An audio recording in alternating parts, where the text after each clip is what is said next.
Salut tout le monde, ici Rémi. Vidéo différente de la normale aujourd'hui, je vous transporte dans une entrevue que j'ai faite avec Ryan Lahaye. Pourquoi j'ai fait une entrevue avec lui? C'est tout simple, c'est parce qu'il a coécrit le livre La Manœuvre Smith. La Manœuvre Smith, c'est une technique qui permet de s'enrichir plus vite grâce à sa maison. Dans notre société, c'est clairement pas facile de payer sa maison, soutenir son train de vie, gâter un peu la famille, faire des voyages et finalement épargner un peu. C'est pas facile pour personne de pouvoir prévoir sa retraite financièrement. Tu n'es pas le seul dans cette situation-là. Maintenant, si je te dis que tu es capable de prendre l'argent de ta maison et que tu peux investir dès maintenant grâce à ça, eh bien, tu vas te rendre compte que tu peux te bâtir un bon patrimoine financier sans nécessairement devoir modifier ton train de vie. Le nom, la manœuvre Smith. Je vous le dis, la première fois que j'ai entendu ça, moi aussi, j'ai trouvé ça louche un peu. Mais si je vous présente cette technique-là aujourd'hui, c'est qu'évidemment, j'ai fait toutes mes recherches. Et je vous le dis, il n'y a pas de passe-passe croche ici, tout est légal, tout est dévoilé aux différents paliers de gouvernement. Il n'y a pas rien qui est fait en dessous de la couverte. En fait, c'est juste une manière de gérer son argent qui permet de faire travailler sa maison pour nous, l'argent de sa maison pour nous, au lieu de la laisser dormir coincée à l'intérieur de la maison.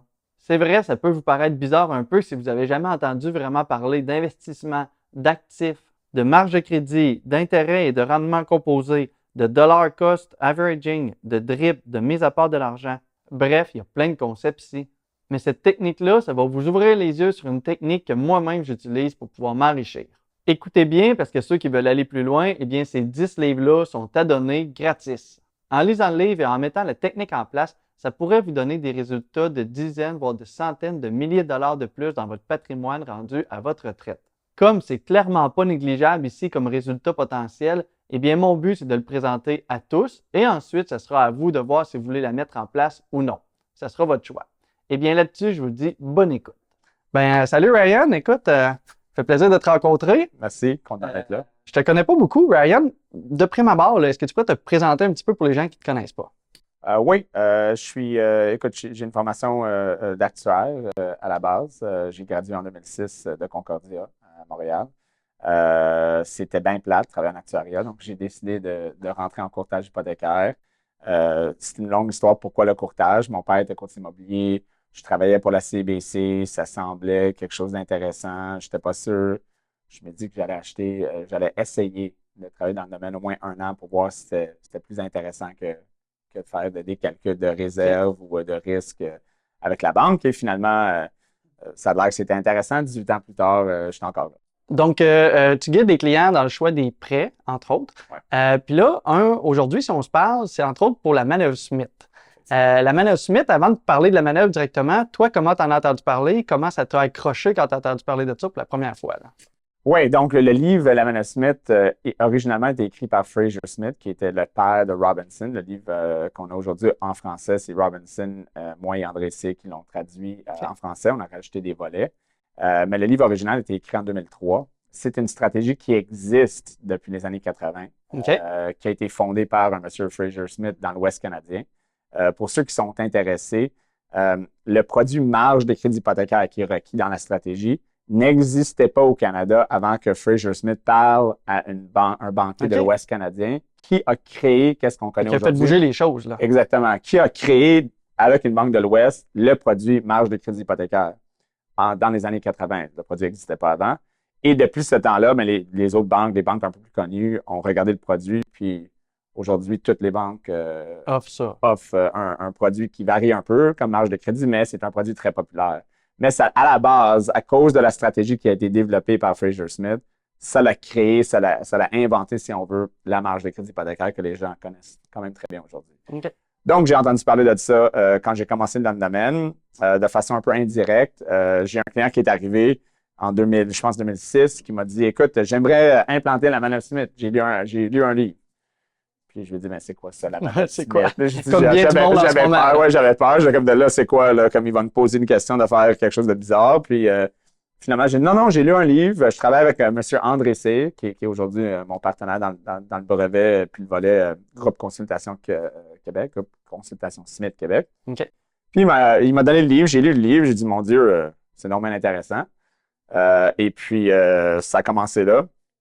Parler avec Robinson Smith, parler avec André C. Puis depuis 10-15 ans, on travaille sur sur la stratégie, le brevet, parce qu'on a des brevets pour être accrédité, pour qu'on s'assure que c'est bien fait. Dans n'importe quelle stratégie, ça peut être mal fait et puis ça cause des problèmes. Donc, on veut s'assurer que les gens comprennent c'est quoi, que les professionnels qui le suggèrent connaissent c'est quoi, ils connaissent quand le faire, quand pas le faire. OK. Puis, pour ceux qui ne connaissent pas la manœuvre suite, peux-tu me faire un résumé de tout ça? C'est une manœuvre, en fait, c'est juste une façon de gérer son argent. C'est pas une manœuvre, je veux dire, révolutionnaire qu'il faut faire absolument point A, B, C, puis dans la bonne direction. C'est plus une façon de gérer son argent avec des choses qu'il faut faire de la bonne façon pour que ça soit réalisé. Mais, tu sais, c'est ça. Je sais pas exactement comment le poser, mais fais-moi un petit résumé de c'est quoi la manœuvre, tout en disant que c'est une manœuvre qui est légale, qui est fonctionnelle, qui est là. Tu sais. 100% légal. Il n'y a rien de bizarre là-dedans qui est illégal ou qu'on fait des affaires croches, qu'on essaie de truquer le système. C'est très légal. En fait, quand on le comprend, c'est relativement simple. Ça ne veut pas dire que c'est pas compliqué. Simple veut pas dire facile. Ça peut être complexe à mettre en place selon la situation financière du client. Mais le concept est assez facile. Tout le monde au Canada qui a une maison, ben pas tout le monde, mais la vaste majorité des gens qui ont une maison, une propriété dont ils habitent, ont un prêt hypothécaire. Et ce prêt hypothécaire-là leur coûte un montant par mois, des intérêts, capital. Et ces intérêts-là ne sont pas déductibles d'impôt. Contrairement aux États-Unis où est-ce que tu peux déduire les intérêts. Ou contrairement à un immeuble à revenu où, de par défaut, c'est déductible aussi. Exact. Mais l'immeuble à revenu génère des revenus. Donc, par définition, s'il y a une attente raisonnable de faire des revenus, on peut déduire les intérêts. C'est la règle. Normalement, quand tu as une maison, ben, tu n'as pas de revenus associés à ça. Tu n'attends pas à faire un revenu raisonnablement avec ta maison, tu habites dedans. Donc, on s'entend que tu ne peux pas déduire les intérêts. Exact. Et l'avantage d'une maison au Canada, contrairement aux États-Unis, par exemple, c'est qu'on a l'exemption de gain en capital de la maison où est-ce qu'on reste. Donc, c'est un avantage fiscal important. Oui. Donc, imagine, toi, si tu pouvais, sur le 25 ans que tu payais ta maison, déduire tous les intérêts. Rapidement, si on prend une maison de 500 000 qui a un prêt de 400 000 aujourd'hui, taux de 4,5 % amortissement de 25 ans, taux marginal d'impôt 38 %, le coût de cette propriété-là, de ce 400 000-là, serait à peu près 1 76 000 $. Il y a énormément. Il y a 1 76 000 $ qui a été investi vers ça et le client, sur 25 ans, le client n'a pas déduit $1 d'intérêt. Donc, est-ce qu'on pourrait trouver une façon que le client ou que un individu pourrait, pendant qu'il paye son prêt normalement, déduire les intérêts sur 10, 15, 20, 25 ans. Ce qui fait une grande différence au bout de la ligne. Là. Effectivement. Donc, la manœuvre Smith est la réponse à cette question-là. Est-ce que je pourrais trouver d'autres déductions fiscales plus intéressantes? Est-ce que je pourrais augmenter mon montant d'épargne en utilisant le pouvoir du marché, la croissance composée sur une longue période pour réduire le risque sur 15, 20, 25 ans? Donc, la manœuvre Smith prend toutes ces choses-là, le met ensemble et permet à un individu de déduire les intérêts de son prêt hypothécaire à la maison et de créer, en utilisant la croissance composée du marché, de créer de la richesse avec l'équité de la main. Parce que c'est un peu ça, dans le livre, il le répète plusieurs fois, c'est que ce qu'on entend souvent dire, c'est paye ta maison, épargne ensuite, parce que ta maison, ça va être du concret, puis elle va être payée, puis elle va être à toi, puis tu vas être fier, parce qu'au Québec, une fois qu'on a une maison payée, puis peu de gens peuvent le dire, mais ils sont fiers. Ben oui. Mais souvent, ça néglige le fait que tu as épargné, donc toute ton épargne se trouve à être bloquée dans ta maison, que tu ne pourras pas vraiment toucher avant de la vendre, disons. C'est un excellent point. Il y a une ironie dans cette philosophie, c'est que pour la plupart des Québécois, puis il y a toujours quelqu'un qui dit « Ouais, mais je connais quelqu'un. » Oui. Mais pour la plupart, leur plan financier, c'est je vais épargner un peu, mais je vais payer ma maison le plus rapidement que je peux. Et dès que ma maison est payée, mais là, je vais virer pour essayer d'épargner plus avant que j'arrête de travailler. Et j'espère avoir assez d'argent à la fin pour survivre le 25, 30, 35, 40 ans de retraite. Parce qu'on s'entend, c'est pas que 10 ans de retraite. Non. Donc, si vous pensez arrêter à 65 ans, malheureusement, vous n'allez pas mourir aujourd'hui à 72. Exact. Donc, il ne vous reste pas 7 ans. Vous allez probablement vivre plus long à la retraite que vous avez travaillé. Donc, il faut s'assurer d'avoir assez de fonds mis de côté. Puis la problématique, je te vois venir, c'est que plus que tu commences à investir tard, moins tu profites des intérêts composés. Donc, d'accumuler un capital après avoir payé ta maison pendant 25 ans est beaucoup plus difficile que quand tu commences 25 ans plus tôt. Effectivement. Donc, qu'est-ce que les gens font? C'est qu'ils vont se faire dire par leur planificateur ou soit deux choses, vends ta maison, prends ces montants-là et mets-le en placement et vis sur l'équité de la maison. Ce qui est la contradiction dans le fait que durant 25 ans, on t'a dit paye ton hypothèque rapidement, mais dès à la retraite, puis tu manques de fonds, on te dit ben vends la maison puis sors ton actif. Ça, ouais. Donc, bref, si tu es en train de dire mais utilise cette classe d'actifs-là pour vivre, puis tu veux pas bénéficier de la croissance de marché sur 25 ans, pourquoi pas utiliser. D'abord, si tu vas le faire anyway dans 25 ans, pourquoi pas commencer 25 ans en avance plutôt et utiliser la croissance du marché? Si tu veux pas utiliser ta maison de cette manière-là, à la retraite ou durant les années que tu travailles, aucun problème, la Manor Smith n'est pas pour toi. Mais si ton intention, c'est que je vais vendre ma maison pour vivre dessus ou je vais prendre une hypothèque inversée anyway pour vivre sur l'équité de la maison, ben pourquoi attendre 25 ans et laisser toute cette équité-là dormir dans la propriété?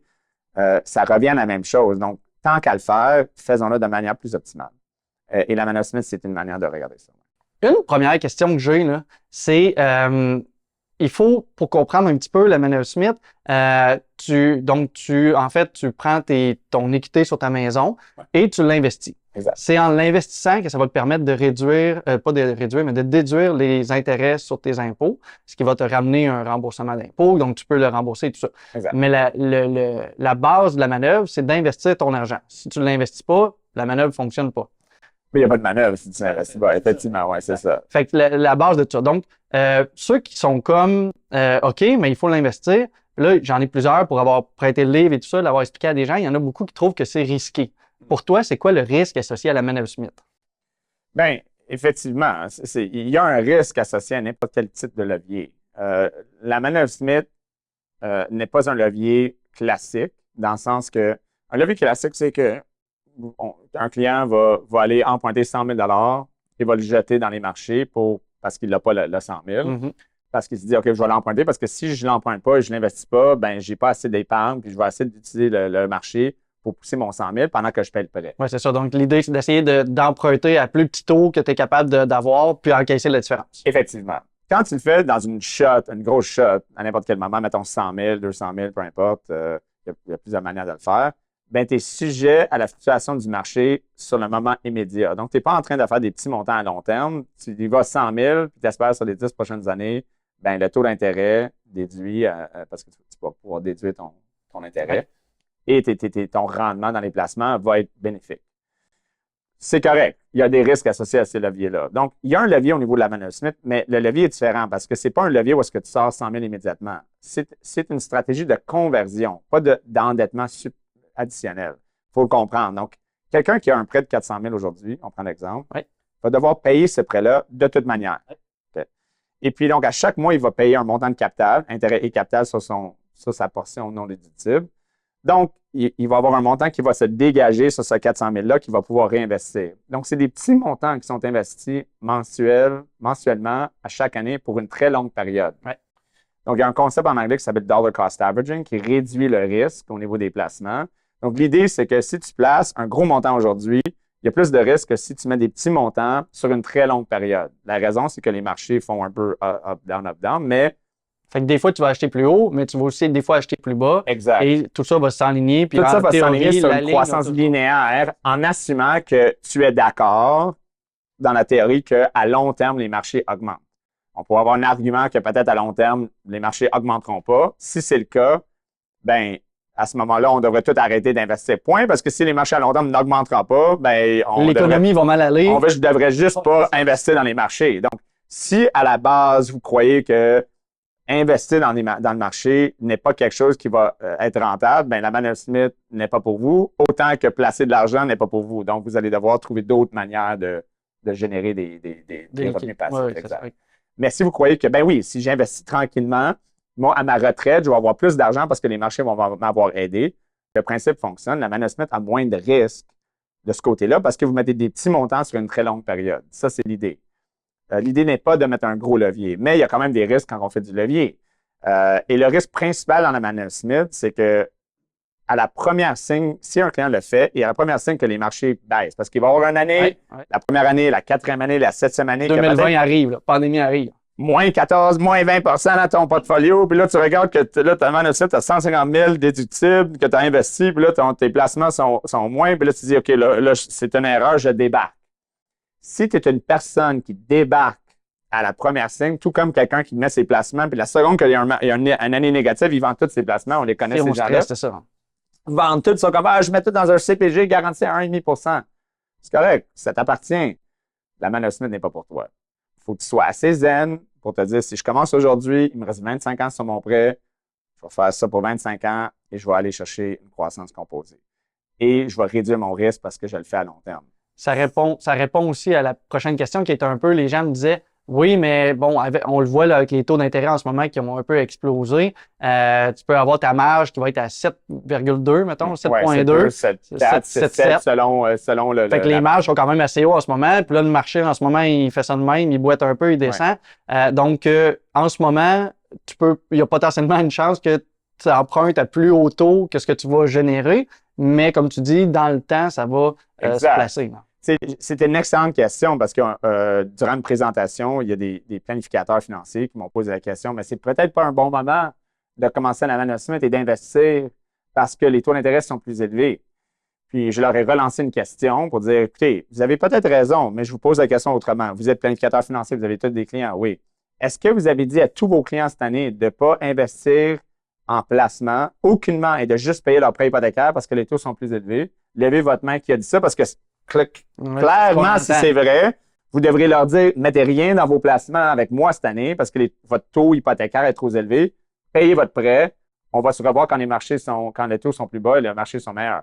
Puis il n'y en a pas un qui a levé sa main. Donc, clairement, il y a un disconnect, il y a une déconnexion entre, ouais, mais la Manor Smith est risquée, mais est autant risquée. C'est les mêmes mathématiques, là. Donc, si tu dis à ton client, ben, moi, je veux pas que les investissements, là, c'est boîte, puis ton taux d'intérêt est cher, mais mets rien dans les investissements. Il n'y a personne qui va dire ça. Ils vont dire non, achète-le parce qu'à long terme, tes placements vont revenir. Tu achètes bas en ce moment. OK, donc le même principe s'applique.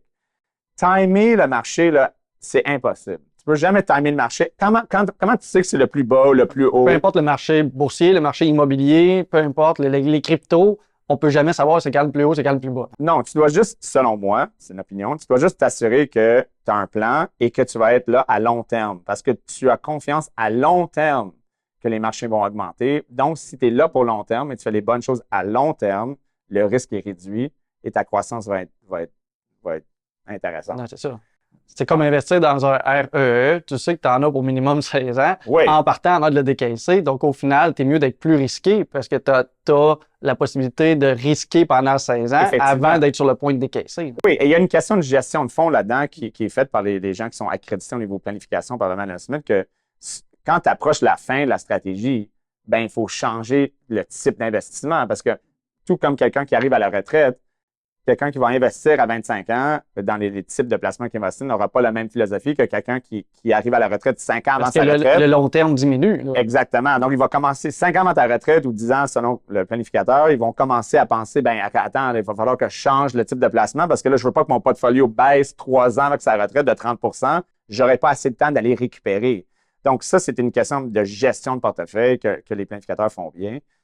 Les bons planificateurs. Et puis c'est une gestion de portefeuille. Mais il y a des risques dans toutes les stratégies qui existent, dans toutes les stratégies d'investissement. Même investir comporte un risque.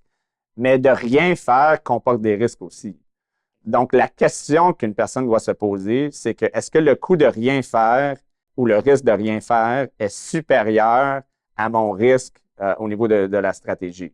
Et si la réponse est oui, ben peut-être considérer la stratégie. Donc, Mais trouver un monde où il n'y a aucun risque, c'est un monde qui n'existe pas. Vous rentrez dans votre char et vous savez qu'il y a un potentiel que vous allez vous faire frapper. Vous prenez l'avion, vous savez qu'il y a une possibilité que l'avion va s'écraser. Vous laissez vos enfants aller au parc quand vous savez qu'ils pourraient tomber de la glissade puis se casser le ou aller à la garderie le matin puis il y a un autobus qui rentre dedans. C'est morbide, mais tout peut arriver. Mais des choses arrivent et on doit toujours juger le risque versus le reward. C'est un peu ça. Donc, c'est important d'avoir une conversation honnête avant de commencer une stratégie, pas de juste s'embarquer, de voir si c'est quelque chose qui est pour moi. est-ce que c'est quelque chose que je vais être capable de gérer en termes de risque sur l'évolution de ma vie, de mon parcours? Si oui, tant mieux. Sinon, fais-les pas. C'est correct, là. Il y a beaucoup de stratégies qui existent. Puis on parle de c'est accessible pas mal à tout le monde. Pourquoi c'est accessible à tous? On dit qu'on n'a pas besoin d'injecter plus de capital que ce qu'on met en payant sa maison à tous les mois avec le versement hypothécaire. Donc, comment qu'on peut arriver à ne pas mettre plus d'argent, mais à dégager ce bénéfice-là? Puis pourquoi c'est accessible à tous, justement? Là? Bien, à tous. On devrait dire que c'est accessible à tous qui ont une maison, une propriété. Oui. Parce que si tu es locataire, tu pourras pas j'ai pas de solution pour toi, effectivement. Donc, tous étant avec le caveat, on veut dire que tu as une propriété et tu as une hypothèque sur cette propriété-là. Faut à la base que tu aies un prêt avec des intérêts non déductibles sur une maison. Effectivement. C'est ça. Donc, si tu as déjà ça, OK, donc là, c'est vrai que ça peut être applicable à ta situation. Encore là, ça dépend de t'as quel âge. Si tu as 60 ans et il te reste 5 ans à la retraite, selon moi, c'est moins intéressant. C'est pas le long terme toujours. C'est pas le long terme. Donc, c'est comme dans tous les livres, que ce soit Pierre-Yves McSween ou n'importe quel Rich Dad, Poor Dad, choisis le livre, c'est toujours Wealthy Barber, choisis-le. C'est toujours la même chose. Commencez tôt à investir et faites-les pour le plus longtemps possible. C'est la même idée ici. Donc, voilà. Donc, la question, c'était, est-ce que c'est accessible à tout le monde? Oui. Si tu as une maison avec une hypothèque, où est-ce que vous avez dégagé 20 entre l'hypothèque et la valeur de la propriété, on peut mettre en place une hypothèque avec une marge de crédit hypothécaire. Tu soulèves un point, ça veut dire que si j'ai acheté ma maison avec la CHL puis j'ai mis seulement 5 j'ai pas encore assez sur ma maison pour être capable de le dégager puis de commencer à mettre en œuvre ça. Exactement. Donc, la première chose à vérifier, c'est quand est-ce que tu as acheté ta maison, est-ce que la maison actuelle, au niveau de sa valeur marchande actuelle, entre la valeur marchande et ton solde de prêt, il y a un 20 S'il n'y a pas ce 20 %-là, c'est trop tôt dans le processus. C'est trop tôt dans le processus. Ce qui est correct aussi, parce que normalement, on veut que quelqu'un soit un peu établi au niveau financier. Ça veut dire au moins être dans sa maison, au moins avoir dégagé un peu d'équité, être habitué à faire des paiements, être habitué un peu à gérer. Tu sais, acheter une maison, c'est quand même quelque chose de gros, là. Oui. La gestion, les taxes, l'entretien, la vie de couple. Donc, c'est bon que ça commence avec 20 de mise de fonds ou avec un 20 dégagé parce que ça permet aux gens au moins d'avoir une base, là, que, OK, je suis habitué dans mon environnement. Quand on est rendu là, ben, ils peuvent commencer avec une marge de crédit hypothécaire. Donc, pour répondre à ta question, comment ça que ça ne me coûte pas plus cher? Bon, je vous fais un petit résumé de ce qu'on a appris jusqu'à maintenant parce qu'à partir d'ici, ça va devenir un petit peu plus compliqué. Les termes vont même un petit peu se complexifier. D'ailleurs, ceux qui veulent aller plus loin et en apprendre plus et même mettre la technique en place, je vous conseille de ne pas le faire par vous-même. Tout simplement parce que tu peux passer par un courtier hypothécaire. Parce qu'il y a quand même beaucoup de choses à mettre en place et il faut savoir qu'un courtier hypothécaire va être là pour tout faire le boulot pour toi, mais que c'est gratuit. Donc au final, pourquoi se priver de son expertise? Parce que si jamais vous faites des erreurs au travers de la manœuvre, c'est là que ça pourrait devenir un peu plus compliqué. Jusqu'à maintenant, j'espère que vous avez compris que la fameuse manœuvre Smith, c'est juste une façon de convertir les intérêts qui sont non déductibles sur sa maison en intérêts déductibles. Je vais remonter encore un petit peu plus dans les connaissances parce qu'il y en a qui ne comprennent certainement pas c'est quoi la différence entre une dette déductible et une dette non déductible. Eh bien, on parle en gros du principe de bonne dette et de mauvaise dette. J'ai déjà fait une capsule d'ailleurs sur les bonnes dettes et les mauvaises dettes, elle va apparaître juste ici, mais le principe c'est que si je commence à tout vous expliquer, ça va devenir un peu trop chargé, donc vous pouvez aller voir ça et écouter d'autres vidéos qui vont être sur le sujet, comme ça vous allez pouvoir en apprendre plus sur le principe des intérêts déductibles et non déductibles.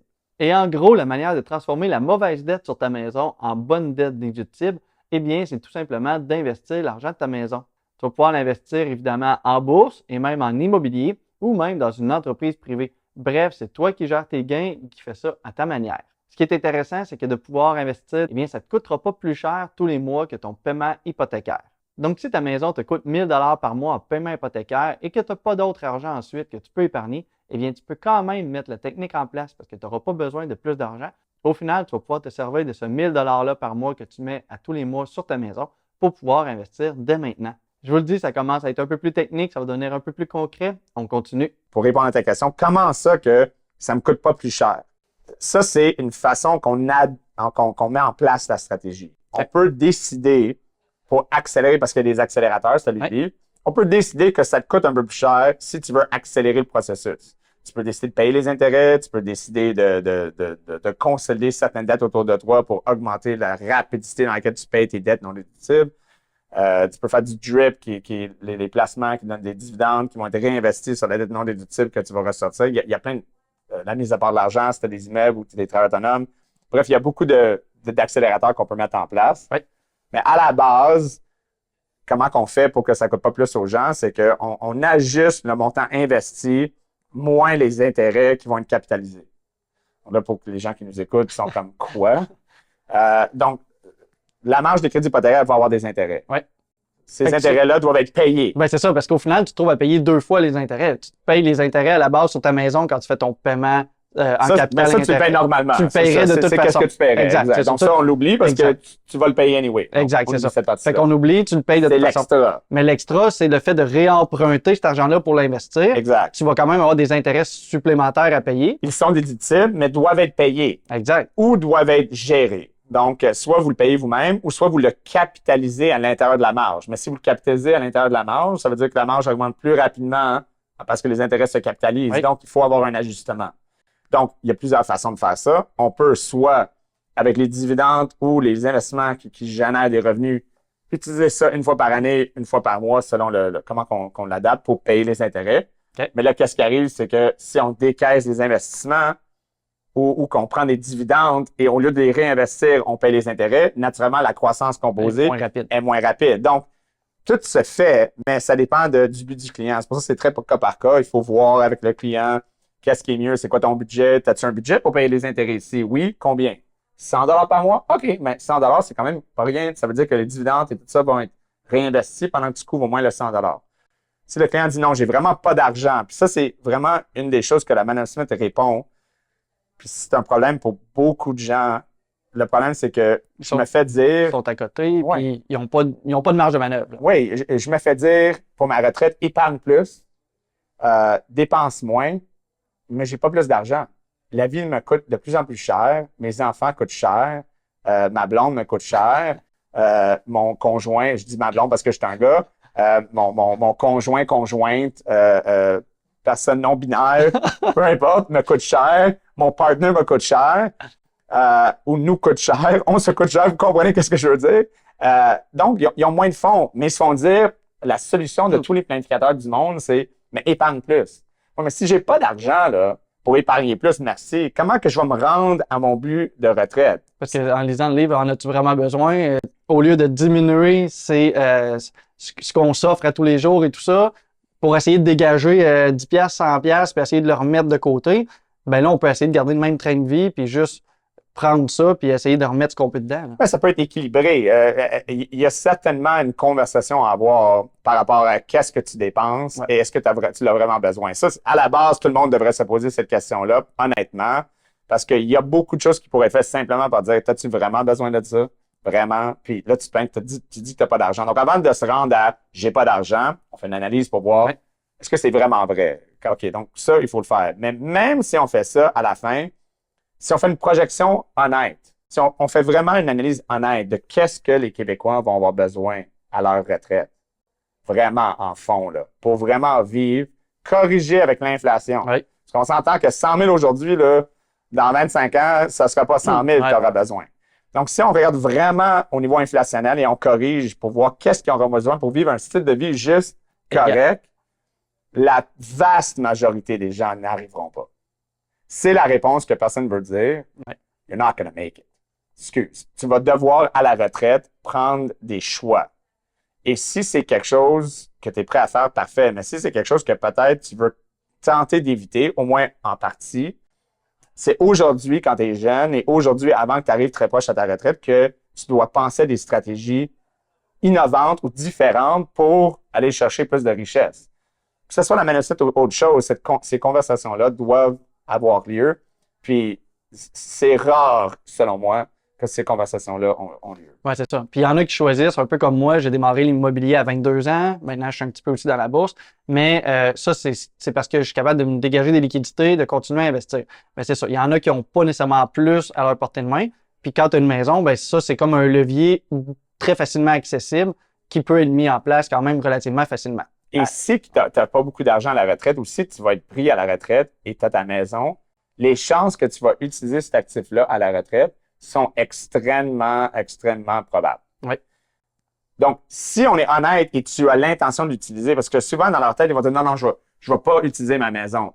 Mais ça reste que c'est une classe d'actifs autant que les REER, autant que les CELI, autant que n'importe quelle autre classe d'actifs. Donc tu sais, je trouve ça bizarre que les gens se tapent sur la tête quand ils sont pris, là, qu'ils viennent nous voir ici. Ils sont comme, écoute, j'ai 72 ans, je me sens comme je suis un failure. Il va falloir que je sorte l'argent de mon prêt. Puis je leur explique, mais non, comme, est-ce que tu te sens mal quand tu sors tes REER à 75 ans? Non, c'est ça. Non. Donc, pourquoi tu te sens mal au niveau de ta maison?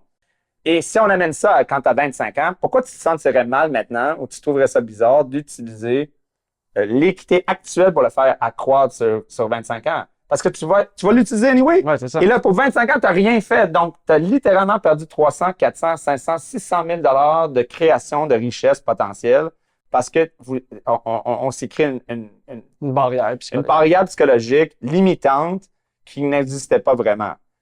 On peut refuser la stratégie, c'est correct, mais au moins, si tu le connais, tu peux choisir avec toutes les informations de dire « Je comprends, c'est pas pour moi, parfait. » Mais au moins, là, tu le sais. À la fin de la vie, normalement, les gens qui regrettent beaucoup, là, c'est pas sur les choses qu'ils savaient, savaient pas qu'ils savaient, tu sais, mais c'est des choses qu'ils savaient pas qu'ils savaient pas. Si j'aurais su que j'aurais su, j'aurais fait quelque chose. Ah!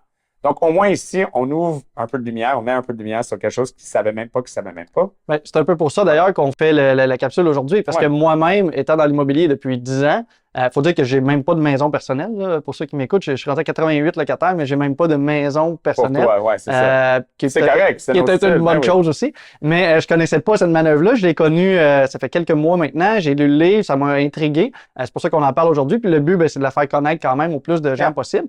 Puis ceux qui voudront par la suite avoir plus d'infos, ils peuvent me contacter ou ils peuvent te contacter ou on mettra les infos là. D'ailleurs, je pense que tu as peut-être des livres qu'on s'était dit, on va peut-être même faire tirer des livres. Oui, écoute, c'est pour ceux qui t'écrivent, donc mettons, je sais pas comment tu veux le faire, mais mettons, on va donner 10 livres. Okay. 10 livres, puis je te laisse déterminer les critères. De ceux qui sont abonnés et tout ça, je vous en reparle, on va être capable de faire tirer ça. Exactement. 10 livres pour les 10 premiers quelque chose. Je sais pas.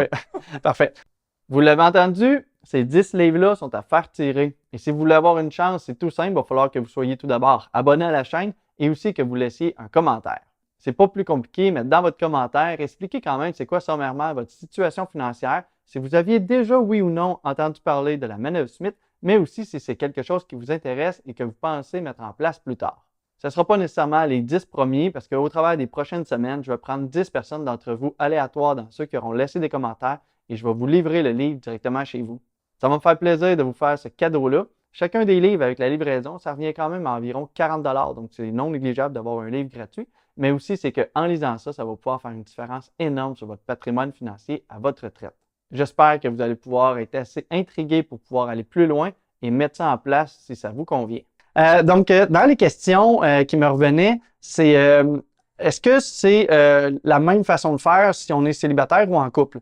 Qu'est-ce que ça change? Et ma question vient avec le sous-entendu de qu'est-ce qui arrive si on fait ça pendant 10 ans en couple puis finalement on se sépare?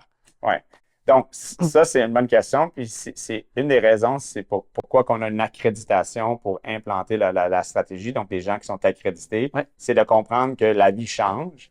Puis, et les situations sont très différentes quand tu es célibataire. Tu risques de commencer célibataire peut-être, puis d'être en couple. Puis, 10 ans plus tard, 3 ans plus tard, selon comment ça va, te séparer. Puis après ça, être dans un autre couple. Donc, il faut penser à ces choses-là quand on implante la stratégie. C'est possible de l'implanter célibataire, c'est possible de le transférer après ça avec un couple, c'est possible de le ramener s'il y a un divorce et de le poursuivre. Mais il faut choisir le bon produit hypothécaire, la bonne structure et expliquer au client comment le faire. Quand c'est mal fait, et en ce moment, et la raison pourquoi on a l'accréditation et qu'on pousse beaucoup les clients à faire affaire avec quelqu'un accrédité, c'est qu'il y a des gens qui disent qu'ils connaissent la stratégie, mais qu'ils ne pensent pas à ces choses-là. Oui, c'est ça, ils ne prévoient pas toutes les possibilités. Exactement. Puis encore là, prévoir toutes les possibilités, là, j'en ai vu des cas bizarres, là, mais il faut que tu aies un produit approprié pour pouvoir gérer la vie. Et ça, c'est vrai en placement, c'est vrai en n'importe quoi, même en hypothèque. Ton produit devrait toujours être pensé que si quelque chose arrive dans le marché, exemple, la pandémie et les taux qui baissent, est-ce que je suis capable de faire quelque chose, d'avoir une stratégie de sortie pour bénéficier de X, Y, Z scénario. C'est pour ça que le taux en tant que tel n'est pas toujours ce qu'on recherche. C'est le taux, mais le terme, toutes les choses qui viennent autour, qu'il faut s'assurer que ce soit un bon produit pour nous et pas juste le taux associé à ça. Le taux est important, on s'entend. Là, de dire que il y a un genre de phase qui dit le taux, c'est pas important. C'est très important. Mais ça fait partie du tout. Mais ça fait partie, c'est un élément sur, mettons, 20. Et il y a beaucoup de recherches qui ont été faites là-dessus. C'est même pas dans le top 3 raisons où est-ce que si tu veux payer le moins cher ton prêt hypothécaire ou un prêt hypothécaire, le taux d'intérêt, ironiquement, puis c'est un peu contre-intuitif, n'est pas dans les top 3 raisons comment tu vas sauver de l'argent au niveau de ton prêt. Okay. Même pas le top 3. Donc, ça veut dire qu'il faut quand même le considérer, mais il faut considérer les clauses de pénalité, les stratégies de sortie, le type de produit. On est en 1 an, 2 ans et pourquoi? Pas juste que moi, je choisis toujours des 2 ans, mais pourquoi tu choisis des 2 ans? Marché obligataire, politique monétaire de la Banque du Canada. Souvent, les gens choisissent leur hypothèque un peu de manière comme c'est quoi ton taux? Ouais, OK, c'est bon, ça a l'air bon, ça. OK. Puis après ça, ils ont fait un terme de 4 ans. On se rappelle dans 4 ans. Puis ils ne savent pas pourquoi ils ont pris un 4 ans. Ils reprennent un terme de 4 ans sans aucune se poser. C'est ça. Donc, prendre le temps de discuter avec ton banquier ou ton courtier hypothécaire sur pourquoi tu me suggères un 3 ans. Puis la réponse ne devrait pas être le taux, c'est plus bas. OK. Parce que si ça, c'est la réponse, pourquoi je te parle? J'ai Google. Ouais, c'est ça. Je suis capable de compter à 10, là. Je sais que 2, c'est plus bas que 3. Donc, qu'est-ce que tu me dis? C'est que j'ai juste besoin de choisir le chiffre le plus bas. Puis, tu sais, les gens, les professionnels dans cette industrie-là qui travaillent à l'intérieur de je vais te trouver le meilleur taux, ils vont se retrouver très rapidement sans emploi parce que on n'a pas besoin d'un courtier ou d'un banquier pour trouver un taux qui est très bas. On a besoin de ces gens-là pour nous conseiller pourquoi choisir un produit X versus Y, pourquoi X stratégie versus un autre. Je parle de ça depuis 18 ans. Je continue à en parler aujourd'hui. Donc, ça t'anime, on le voit. C'est un débat qui n'est pas terminé. Voilà. Puis, c'est ça. Fait que pour revenir, on a divagué un peu. Pour revenir, on parlait que c'est possible quand tu es en couple, quand tu es célibataire, c'est les stratégies se mettent en place. Et éventuellement aussi, ça apporte la même question si une maison, il y en a plein que c'est pas pour la vie. Donc, si on la revend dans 3 ans, 10 ans, 25 ans, qu'est-ce qui va se passer avec notre fameuse notre valeur qu'on a créée, la maison qui n'est pas encore remboursée parce qu'on a comme transféré. Tu sais, il faut être capable de le transférer, il faut être capable de modifier la stratégie pour aller augmenter la limite de la marge avec la nouvelle valeur. Il faut, si on est en couple, avoir 2 divisions, une séparation de tranches hypothécaires ou marge de crédit hypothécaire pour séparer ton côté versus le mien. Mettons, on est en couple, allô? Donc, toi, tu vas investir X montant dans X plan. Ouais. Moi, je vais investir X montant dans un autre plan. On est ensemble, mais notre plan pourrait être différent par rapport à ce qu'on est prêt à risquer. Donc, on est capable de séparer tout ça. Donc, dans un cas de séparation, si c'est bien fait, on peut savoir qui a été investi par qui et quoi appartient à qui. Okay. Quand c'est juste fait tout ensemble, mélanger tout ensemble, ouais, c'est un maudit désastre séparer ça. Parce que là, tu demandes à l'avocat de divorce, non, ça c'était à moi, mais moi, mes placements ont fait X pourcentage, toi, non. Bateau. Donc là, il faut vraiment pas de suite, là. Penser en avance et consolider quelqu'un qui va penser ces choses-là. C'est possible. Tu sais, il n'y a pas de mauvaise stratégie, il y a juste des mauvais conseillers, malheureusement. Okay.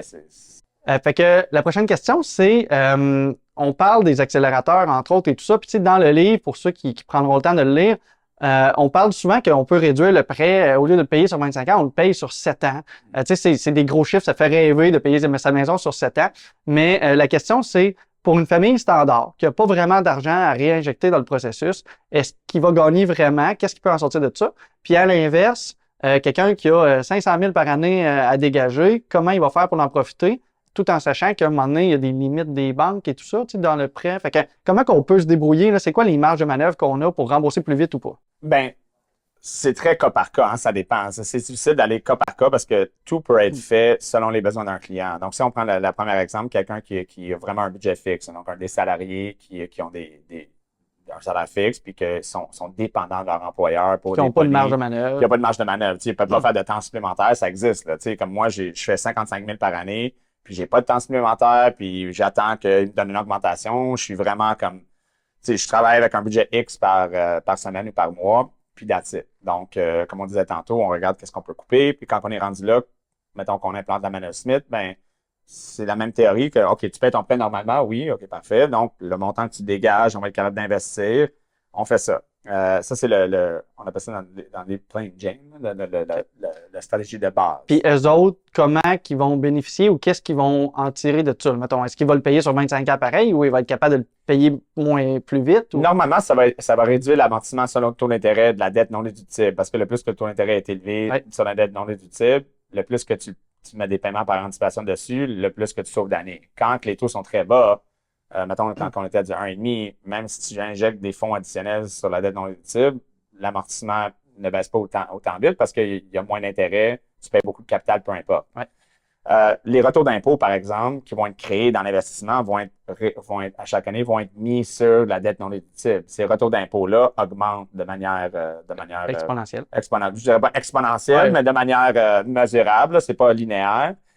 Donc, à chaque année, il va y avoir un retour d'impôt que les gens peuvent mettre sur la dette non déductible. Donc, il faut faire attention. C'est pas que la dette totale va être payée plus rapidement, mais la dette non déductible va être payée plus rapidement. Donc, pour un client qui va juste utiliser la stratégie de base, on parle de 2-3 ans en moyenne que la dette non déductible avec les retours d'impôt va être payée plus rapidement. Okay. Après ça, il y a des accélérateurs, effectivement, qu'on peut même mettre en place qui va potentiellement payer la dette non déductible plus rapidement. Exemple, c'est les dividendes dans les placements. On peut sortir les dividendes, on peut injecter dans la dette non déductible, les ressortir, les réinvestir. Donc, il y a une manière de mettre en place des stratégies, des accélérateurs qui peuvent aider effectivement une famille qui n'a pas un budget. C'est quand même pas la norme de dire que tu vas transformer ta dette non déductible en une dette déductible en dedans de 7 ans, mettons. Non, exactement. Souvent, qu'est-ce qui arrive pour les gens qui font ça très rapidement, c'est qu'ils implantent l'accélérateur et la mise à bord de l'argent. Ouais. La mise à bord de l'argent, c'est probablement l'accélérateur qui te permet de convertir la dette non déductible la plus rapidement. Surtout si tu es travailleur autonome. Ouais. Et ou surtout si tu es salarié, mais tu as des immeubles. Donc, on peut utiliser les immeubles, les revenus et dépenses de ces immeubles-là pour créer une manière de payer la dette non déductible plus rapidement. C'est complexe, là. Ben, c'est pas très complexe, mais expliquer ça live, là, les gens vont dire, lisez le livre et consultez quelqu'un sur la mise à part de l'argent si vous êtes travailleur autonome ou si vous avez des immeubles à revenus. Il y a une manière d'utiliser les revenus et dépenses de vos immeubles à revenus pour convertir votre prêt hypothécaire à la maison en dette déductible. Exact. Je vais me donner un peu de travail, mais je vais faire une capsule précise sur ce volet-là parce que déjà, c'est intéressant. Puis il faut comprendre qu'en tant qu'investisseur immobilier, il y a des possibilités de justement aller accélérer énormément en juste gérant l'argent différemment. Tu n'en dépenses pas plus, tu n'en gagnes pas plus, mais juste en la faisant traverser dans le bon chemin, on en bénéficie beaucoup plus. En anglais, on dit redirection of cash flows. Donc, simplement en redirigeant la façon que tu utilises l'argent que tu as déjà, sans rien faire de plus. On fait juste pour bouger les fonds. Ben, tu crées des déductions fiscales importantes, c'est de l'argent gratuit, pourquoi pas le faire? Donc, l'accélérateur, la mise à part de l'argent, moi, je l'aime beaucoup. La mise à part de l'argent peut être une stratégie à part, même sans la Manuel Smith, qui peut être adoptée et très intéressante, dont la raison pourquoi on en parle. Mais souvent, les gens vont se perdre entre la mise à part de l'argent et la Manuel Smith comme si c'était une stratégie. La mise à part de l'argent est un accélérateur à la Manuel Smith et peut être une stratégie tout seul. La Manuel Smith, c'est quelque chose d'autre. Donc, souvent les comptables, parce que je vois beaucoup d'entrevues, des gens qui pensent savoir c'est quoi. Puis souvent, quand ils expliquent la Manuel Smith, ils expliquent la mise à part de l'argent uniquement. Je dis non, tu es en train d'expliquer la mise à part de l'argent, c'est pas la Manuel Smith. Donc, il y a comme une confusion qui existe sur le marché là-dessus. C'est important que les gens comprennent que la Manuel Smith n'est pas la mise à part de l'argent. Et si on continue un petit peu là-dessus, il y a du monde qui sont accrédités, vous connaissez comment ça fonctionne, puis qu'est-ce que tu as à dire à quelqu'un qui veut se lancer tout seul là-dedans? Qui dit, moi, j'ai lu le livre, je comprends, je vais faire ma mise à part de l'argent tout seul, je pense que je vais y arriver. Est-ce qu'il peut y arriver ou est-ce qu'il va se planter ou il y a un monde entre les deux? Je vais répondre à cette question-là avec une approche anthropologique. OK. Il y a une raison pourquoi l'être humain domine comme espèce sur la Terre. Une raison. La raison, c'est qu'on était capable on n'est pas le plus fort. À la naissance, on est très fragile. Oui, pendant longtemps. Si on se compare un contre la plupart des animaux, on survivrait pas. On survivrait pas. Un lion versus un être humain, ça va pas bien aller. Puis là, surtout, encore plus si tu recules 1000 ans, ben il y avait des animaux qu'on a éliminés, mais qui étaient là on n'aurait pas survécu longtemps. Les êtres humains ont développé une façon de dominer la planète qui est qu'on est très bon à s'organiser un contre l'autre. Toi, tu es bon à faire une affaire. Chacun ses forces. Chacun ses forces et ses faiblesses. Et ça nous a permis pour le bien ou le pire, parce qu'il y aurait des arguments que c'est peut-être pas très bon, mais de dominer la planète. Donc, c'est drôle que quelqu'un viendrait pour faire n'importe quoi pour dire, moi, je suis capable de le faire moi-même, puis dans sa tête, penserait que ça serait une bonne chose. Tu peux pas être expert en tout. En fait, probablement, tu peux être très bon, expert en une ou deux choses et très bon dans deux, trois choses de plus. Puis après ça, tu dois te fier à l'expertise autour de toi. Penser que tu vas être meilleur qu'un planificateur financier qui met 40, 50, 60, 70 heures par semaine, toute sa vie dans un domaine, à comprendre ça, versus toi qui fais ça on the side parce que tu écoutes des vidéos YouTube, selon moi, démontre une ignorance par rapport à juste la connaissance qui est incroyable. Je pense que le plus important, c'est de t'entourer de gens que tu fais confiance et que tu peux utiliser leur connaissance qui est une expertise incroyable dans leur domaine pour t'amener quelque chose. Donc, oui, tu peux tout faire tout seul. Je peux rénover ma salle de bain. Oui. Mais est-ce que ma salle de bain va être autant bien faite versus quelqu'un qui est capable qui fait juste ça toute sa vie, qui fait la céramique, qui installe les douches, qui installe les vanités, qui sait quoi acheter? Non. Évidemment. Est-ce que je suis capable de faire un design de ma maison avec toutes les affaires, bien placer les heures comme un designer fait, parce que lui, il fait ça, il est artistique, il fait ça toute sa vie? Non, probablement pas. Est-ce que je peux bien le faire? Peut-être. Est-ce que ça va être meilleur que l'expert? Surtout pas. Donc, ma réponse à la question, c'est que oui, tu peux tenter de faire tout seul et peut-être tu auras des résultats qui sont pas pires, même peut-être bons. Mais selon moi, tu vas jamais battre quelqu'un qui est expert dans son domaine. Autant dans n'importe quelle industrie, quelqu'un qui fait ça à temps plein, qui est un expert, versus quelqu'un qui essaie d'apprendre ça on the side. Même si tu es incroyable, l'expert va te battre 9 fois sur 10. Puis là, corrige-moi si je me trompe, mais si j'ai bien suivi dans la vie en général, un courtier hypothécaire qui peut t'aider à mettre en œuvre, entre autres, la Mano Smith, ça coûte rien. Ça coûte rien, effectivement.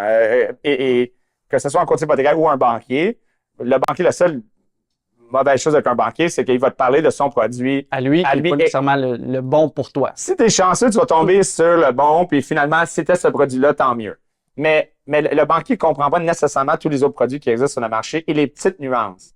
Puis, moi, j'aime beaucoup le film Every Given Sunday. Puis, il y a un speech qu'Al Pacino fait à un moment donné qui dit que, tu sais, c'est the last inch. Là. Ce petit pouce de plus qui fait que tu vas gagner le match et que tu vas avoir du succès où est-ce que les autres ne l'auront pas. Donc, il faut toujours aller chercher ce petit pouce de plus. Et ce petit pouce de plus, c'est, en mon opinion, dans le courtage hypothécaire, mais tu auras une opinion un peu plus, pas un peu, mais une opinion indépendante et quelqu'un qui est accrédité va vraiment aller chercher les nuances de « Ah là, tu es en couple, peut-être tu vas te séparer. » Donc, on va choisir ce produit-là pour te permettre de gérer une séparation. Tu n'es pas vraiment à tes affaires à chaque mois de transférer ça manuellement. Donc, on va choisir une banque que tout se fait automatiquement dans la stratégie. Il y a beaucoup de volets, mais le point, c'est que ça prend un produit qui est adapté à ta situation.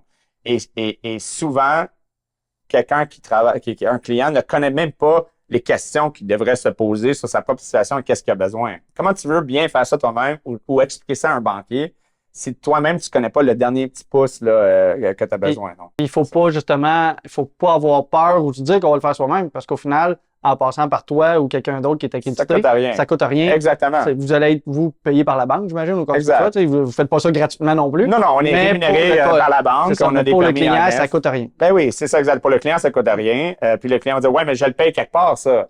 Oui. Oui. Tout comme quand tu vas à la banque, tu penses que l'employé a son salaire de quelle manière? Ouais, naturellement, il y a un mécanisme de profitabilité à l'intérieur de l'hypothèque, que ce soit avec un banquier, que ce soit un courtier hypothécaire. En fait, le courtier, probablement, en réalité, coûte moins cher qu'un employé parce qu'il est payé par dossier à la commission une fois. Tu rentres un client, il est payé une fois. Le banquier, lui, qui est payé 100 000 ou 80 000, lui, il est payé 80 000, qui fait 10 hypothèques par année, 200 hypothèques par année ou 3. Puis en plus, il y a un volet qu'il faut qu'il te vende l'assurance, il vende d'autres affaires qui peut-être vous avez besoin ou peut-être pas. Il y a un aspect qui est un peu inconfortable là-dedans pour le banquier parce qu'il y a des quotas à frapper. Et des fois, les ventes se font de manière un peu forcée. Un peu forcée, exactement. Il y a eu plein de cas, plein de choses qui sont sorties là-dessus. Donc, bref, oui, faire affaire avec un courtier hypothécaire, selon moi, c'est sûr que je suis dans le domaine. Je suis biaisé, right? Ouais. Mais selon moi, c'est un avantage uniquement pour le client. Il n'y a pas vraiment de désavantage. Ouais. Excellent. Une petite question aussi très importante. Il y a des gens qui, ceux qui veulent acheter une maison, peuvent le débuter dès l'achat, s'ils mettent 20 est-ce que je comprends? Ouais, Donc, tu peux le mettre en place dès l'achat de ta maison. Là, il y en a beaucoup qui écoutent, qui ont probablement déjà une maison. Ça fait 5, 6, 7, 10 ans qu'ils l'ont. Ouais. Est-ce qu'ils peuvent implanter la manœuvre ou c'est trop tard perdu pour eux parce qu'ils ont déjà acheté une maison avec un prêt conventionnel puis ils ne pourront pas rien faire avec ça?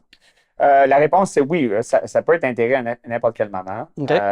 que ce soit au moment d'un renouvellement ou même durant un terme qu'ils ont déjà les clients. Ça dépend beaucoup de ils font affaire avec quelle banque. Puis de la pénalité. La pénalité. Mais non, on peut même le faire quand ils sont avec X banque, on peut le faire même sans briser le prêt actuel. OK. C'est possible de l'intégrer. Encore une fois, ça dépend de la banque. Ça dépend de la clause de pénalité qu'ils ont négociée. OK. Quand je dis ça, je ris parce qu'ils n'ont certainement pas négocié cette clause-là ou certainement pas posé la question. Ou ils ne savent même pas. Exactement. Si je veux implanter plus tard une marge de crédit hypothécaire à l'intérieur de mon terme, est-ce qu'il y a une clause qui me permet d'intégrer et réouvrir le prêt sans payer une pénalité? Encore une fois, la question est importante et la réponse encore plus pertinente. Donc, dans la réponse, c'est oui, ça dépend. Donc, ils peuvent nous contacter, puis on va leur dire si c'est le bon moment. Si ça coûte trop cher, si la pénalité est trop grosse, mais on peut mettre en place une stratégie que le renouvellement s'en vient dans 2 ans. Entre-temps, voici qu'est-ce que tu pourrais faire pour avantager ta situation financière. Est-ce que vous avez un conseiller financier? On peut lui parler pour voir intégrer certaines choses, puis aller de l'avant avec ça. Donc, la réponse, c'est jamais trop tard et c'est toujours possible de faire une analyse et de voir. Au pire, s'il n'y a rien à faire, vous avez appris qu'il n'y a rien à faire, Ouais. mais il y a toujours quelque chose à faire. OK. Donc, je dirais à tous les clients de prendre le temps de parler à des professionnels, à leurs professionnels, ou de nous contacter et de voir quelles sont les options qui sont possibles pour eux. Et ça, à chaque année. Ils devraient toujours poser des questions. Qu'est-ce que je pourrais faire cette année, monsieur le conseiller, pour faire une différence ou améliorer ma situation? Puis souvent, on est juste comme sur pilote automatique, mais force ton conseiller, force ta personne à penser en dehors de la boîte, outside of the box, pour avoir des résultats qui sont en dehors de la boîte. Puis là, on est dans tes bureaux aujourd'hui, ici à Laval. New York? Oui, c'est ça. Mais quelqu'un qui est à Matane en ce moment, qui écoute, ou à Gatineau, ou en Ontario même. Ou à Vancouver? Oui, ou tu sais, c'est ça. Est-ce qu'il peut te contacter pour avoir plus d'infos? Oui, on fait des prêts. Nous, on fait des prêts et des conseils partout au Canada. Donc, si vous restez au Canada, on peut vous aider. Si vous restez en dehors du Canada, je ne peux pas vous aider. Mais n'importe où au Canada, n'importe où au Québec, c'est possible d'avoir des conseils. Entre autres, spécialisés là-dessus, parce que tu es accrédité. Puis, il y a combien de gens accrédités? Tu sais, tu dis ça depuis tantôt, mais y a-tu 12 personnes ou il y en a 1022 au Québec? Oui, non, on limite. C'est sûr qu'on pourrait avoir probablement 150-200 personnes actuellement. On a limité, on fait des entrevues pour s'assurer que les conseillers font ça pour les bonnes raisons. Que ce soit courtier hypothécaire, conseiller financier, comptable, courtier immobilier. Donc, il y a différents types d'accréditation pour être sûr que la personne avec qui le client travaille selon le contexte connaît la réalité de qu'est-ce que le client veut faire et pourquoi. Donc, on a à peu près une cinquantaine de professionnels, courtiers hypothécaires, planificateurs financiers, et ce, partout au Québec. C'est pas juste à Montréal, il y a des gens à Sherbrooke, il y a des gens à Québec, il y a des gens à Gatineau, il y a Montréal. Je pourrais pas dire que j'ai quelqu'un à Chibougamau, mais je suis sûr que avec la technologie aujourd'hui, il pourrait quand même répondre aux besoins. Exactement, c'est ça, exactement. OK, très cool. La Manor Smith, moi j'ai connu ça fait quelques mois seulement. Tu dis que c'est implanté depuis 1980, dans les années 80. Pourquoi encore aujourd'hui c'est pas plus connu et pourquoi les gens ont beaucoup de réticence face à ça encore aujourd'hui? C'est une bonne question. Tu sais, j'ai pas vraiment la réponse. En fait, la question que tu me poses, c'est que pourquoi que les gens sont ignorants par rapport à cette stratégie? À l'argent en général, de base? À l'argent en général. Pourquoi qu'on n'apprend pas comment gérer un budget au secondaire au lieu versus apprendre comment bâtir une maison pour les oiseaux? Moi, quand j'étais je ne sais pas si ça existe encore, là, mais moi, quand j'étais au secondaire, ils m'ont pas appris vraiment à faire des budgets ou de l'économie. Ils m'ont appris comment faire des boxers, cuire des muffins, puis tu sais, c'est home ec. Est-ce que c'est pertinent? On pourrait dire oui ou non, mais tu sais, j'ai pas vraiment la réponse. Mais je te dirais qu'il y a beaucoup de gens qui savent qu'est-ce qu'ils savent, puis ils savent qu'est-ce qu'ils savent pas, puis ils savent pas qu'est-ce qu'ils savent pas. Fait qu'aujourd'hui, le fait de quelqu'un qui avait jamais entendu parler de ça, puis j'imagine qu'il y en a quand même plusieurs qui écoutent la capsule puis qui n'avaient jamais entendu parler de la Manor Smith, c'est pas parce que tu la connais aujourd'hui que c'est récent, ou c'est pas parce que tu la connais aujourd'hui que ça sort de l'ombre parce que c'est quelque chose qui est caché puis tout ça. C'est juste que tu n'avais pas les connaissances, tu n'avais pas été intéressé à ça avant. Parce que quelqu'un qui cherche des moyens peut le trouver facilement. C'est une solution qui est là. Exactement. Il faut que tu sois capable de poser les questions. Le problème, c'est pas la réponse, c'est la question. Si tu ne poses pas la question, tu n'auras pas la réponse. Puis si tu ne sais pas quelle question poser, comment tu es supposé de savoir la réponse? Il y a beaucoup de clients qui viennent nous voir qui ne connaissent pas c'est quoi une marge de crédit hypothécaire. Pourtant, le produit existe depuis plus que 25 ans. Donc pourquoi tu ne sais pas c'est quoi une marge hypothécaire? J'ai jamais eu d'hypothèque. Ah, OK. C'est une raison. Au Québec, il y a un sondage récent qui a demandé aux Québécois, est-ce que vous connaissez c'est quoi un courtier hypothécaire? Et plus que 50% des Québécois, dans le sondage, pas tous les Québécois, ont répondu c'est quoi un courtier hypothécaire, ils ne savent pas c'est quoi. Pourtant, ça existe ça depuis 50 ans. Donc, pourquoi les gens ne savent pas qu'ils ne savent pas? Je n'ai pas vraiment la réponse aujourd'hui. En fait, c'est probablement il faudrait faire venir un philosophe plus qu'un courtier. Mais c'est. Puis si je te pose la question, pourquoi les banques, quand quelqu'un passe par la banque au lieu d'un courtier, pourquoi la banque, à la base, n'offre pas cette solution-là au travers de ce qu'il offre? Je ne sais pas. Je pense que, encore une fois, c'est probablement de l'ignorance que les gens ne sont pas au courant. Pourquoi que presque 75% avant cette année-là, parce que c'est différentes années, pourquoi presque 75% des gens qui prennent des prêts hypothécaires prennent des 5 ans fixes? Ouais. Quand en réalité, ça devrait être quelque part à l'entour de 30%. Pourtant, les banquiers ont les mêmes informations, ils ont les mêmes stats. Il y a quelque chose qui fonctionne pas. Donc, pourquoi qu'ils font telle affaire quand ils savent ou devraient savoir telle affaire? C'est une excellente question à poser à ces banquiers-là. Et une excellente question à poser à un client qui dit voir un banquier ou aller voir certains professionnels pour avoir des conseils et s'attendre que ces gens-là connaissent la vaste majorité des choses qu'ils devraient connaître. Et c'est pas le cas. Donc, quand un client recherche un conseiller financier, recherche un courtier hypothécaire, recherche n'importe quel professionnel, quelqu'un qui fait des rénovations, il devrait poser beaucoup de questions pour voir si cette personne-là est très, très... Qu'est-ce que cette personne-là connaît que tu ne connais pas? Et si tu vois que la personne commence à te parler de plein d'affaires, tu es comme, aïe, OK, ouais. Mais déjà là, ça peut te donner l'idée qu'il peut t'amener une valeur ajoutée. Ouais. Si la plupart des choses qui te parlent, tu le sais déjà, tu ne connais pas comme tu sais. Moi, je sais comme que dans une salle de bain, ça prend une toilette. Donc, quand quelqu'un vient dire, OK, mais on va mettre une toilette ici, clairement, je le sais. Ouais. Mais s'il arrive et dit, on va mettre ça, là, ça va être incroyable. Je vais dire, OK, puis je savais pas que c'était possible. Ben oui, c'était possible. Ah, donc là, tu m'apprends quelque chose que je savais pas. Donc, c'est en questionnant nos professionnels qu'on peut peut-être aller chercher des professionnels qui ont peut-être plus à offrir.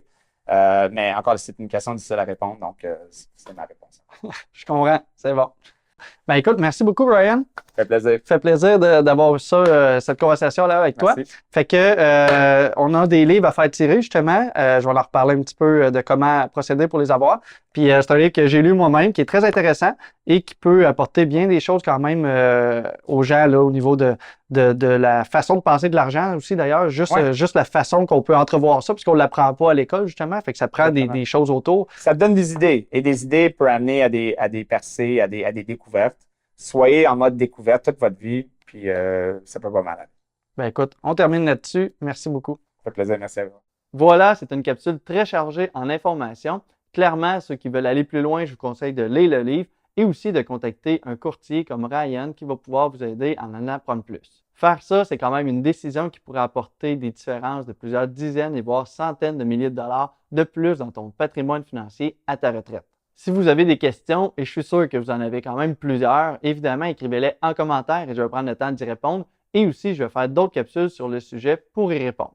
Si tu veux en apprendre plus aussi sur le sujet, tu peux écouter la vidéo qui parle des bonnes et des mauvaises dettes. Je rappelle que le meilleur moyen pour m'aider, c'est de continuer à m'écouter et de partager les vidéos. Merci de ton écoute. Bon succès!